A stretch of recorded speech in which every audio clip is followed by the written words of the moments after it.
Hello and happy Easter, my crafty friends. It's Nancy from the North Woods of Wisconsin, and I come to you today with a project share. It's raining here, and me and my husband are just staying home and having a quiet day, and I was busy in my art room today crafting. So I wanted to show you what I have completed, and it is a caddy to house all of my colored pencils and put them in family groups. And it was altered by a 6-pack of bottled beer, which I took from my husband. He hasn't drinking all the beer yet, but I took it anyway. I was tired of waiting for him. And what I did was I used the Tattered Time paper pad, and I used a couple of different sheets from there, and I covered all of the outside, and both the sides look pretty similar. And what I did, and then I also covered the inside, not the bottoms though. What I did with the bottoms is, you can see that green stuff. That's green foam that my husband gave me, and I figured that that would protect my colored pencils and kind of put them up a little bit, because this thing is pretty tall. I was surprised at how tall these bottles were. So after I did that, I put cardstock paper all over the beer bottle container. I wanted to jazz it up a bit. I did not like the edges where all of the cardboard was showing, and I tried to use washi tape around it, but that still didn't look right, and it wasn't sticky enough. And then I thought about duct tape, but then that was just a little bit too I don't know, masculine or whatever. I was trying for shabby chic here. I'm not sure if I did it or not. It kind of looks a cross between steampunk and grandma's drawer. So I wanted something also to go with something I had made a couple of years ago that I altered, and I'll also show that to you. And it's a toolbox, and it houses all of the tools that I use with my colored pencils, like the sharpener and all of the various erasers that you can use, and I'll show that to you in a minute. Anyway, I got this lace from Goodwill. I talked about that on one of my last videos. And what I do is I wash it, and I take a piece of cardboard from, this happens to be oatmeal, and I cut it up and I make little spools out of it, and then I run the lace around it. So really cheap alternative. Go to Goodwill, look back at the houseware section where they have silverware and purses, and you know, all the Goodwills are set up differently, so you kind of have to dig around for them. So then I got out my hot glue gun, and I started, and I went all around the whole thing. And then I also did not like this little cutout here. You can kind of see, you know, where my cutting job was not all that great.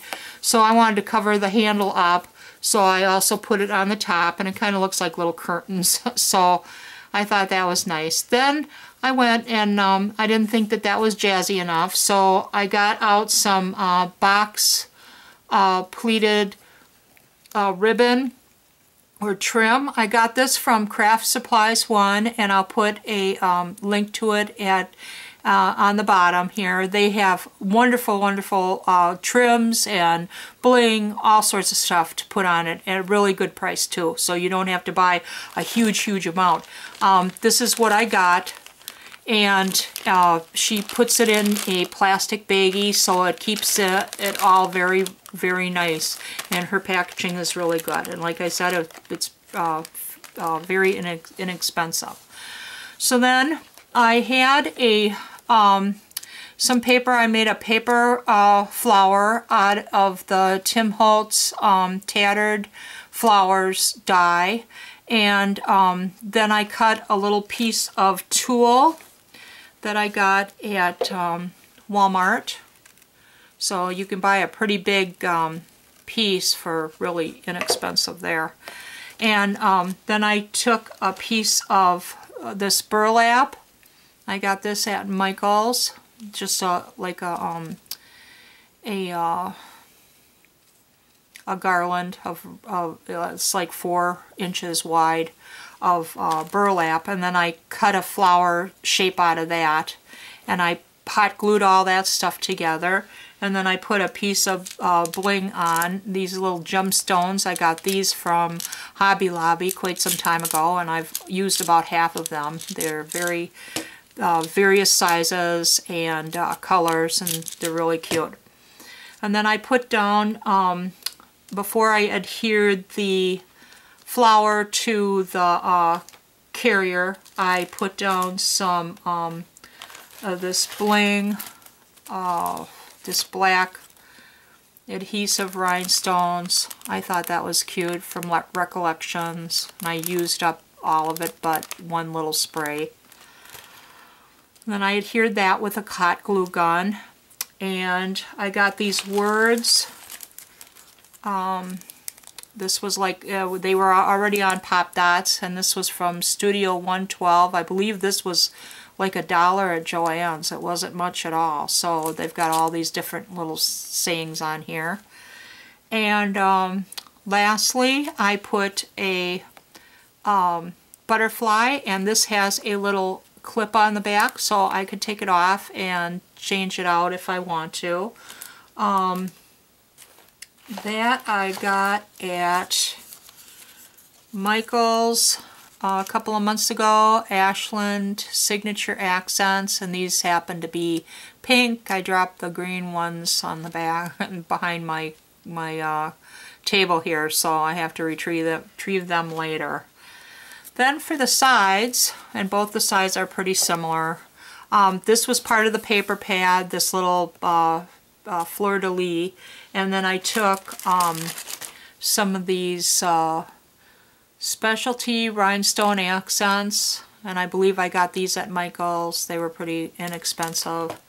And then I had a bunch of bird stickers that were in black and white and cream.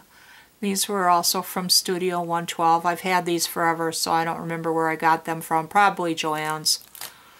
So, turning around, I did the exact same thing on the other side. I had another flower, and then this time I put Believe, and I added another butterfly. And they really, you know, how it's real sturdy, so it's not going to fall apart. And the pencils, because I added the foam in the bottom, they stand up really nicely, so I can organize them in color groups and carry it around from room to room. Because a lot of times I'm working back here, I'm working downstairs in the living room, and I like to be able to carry around my pencils. And also I like to be able to use them in a container that I can easily separate by color groups. Next, I'd like to show you the altered toolbox that I made this to go with. And I did this a couple of years ago. My mother had given me this toolbox. I'm not much of a tool person. I'm more of an art person, so I wanted to put my art supplies in this. So what I did was I cleaned it all up because it's very old. My mother was a inspector at GE Medical Systems, and so she had to have her own tools. And what I did here was use some alcohol ink, Tim Holtz alcohol ink. I put some bling on it and a bunch of different stickers. This alcohol ink really turned out nice on this old metal, and I really really enjoyed it. Put a Tim Holtz gear there. It's a bunch of bling from this thing. I think this was the first thing I used it on, actually. And a bunch of stickers. I put my mother's initial on here with a Tim Holtz clasp and some roses around her name. And more bling, more embellishments. And the same thing on the other side. Another gear. But anyway, I really like this. I put all the stuff on with Mod Podge, and it stayed for, you know, I did this like 3 years ago. So, and this is what I put in it. You know, colored pencils has its own set of tools, and different things that I like to use. I have a set of French curves in here, and magnifying glass for, I like to do colored pencils with close-up of flowers so I can see what's in there.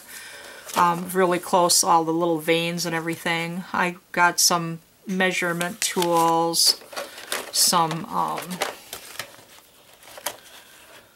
templates for circles and ellipses, and transfer sheet for, you know, transfer grid for transferring my drawing onto my surface, electric pencil sharpener, a chamois cloth, a dry cleaning pad. This picks up graphite really easily.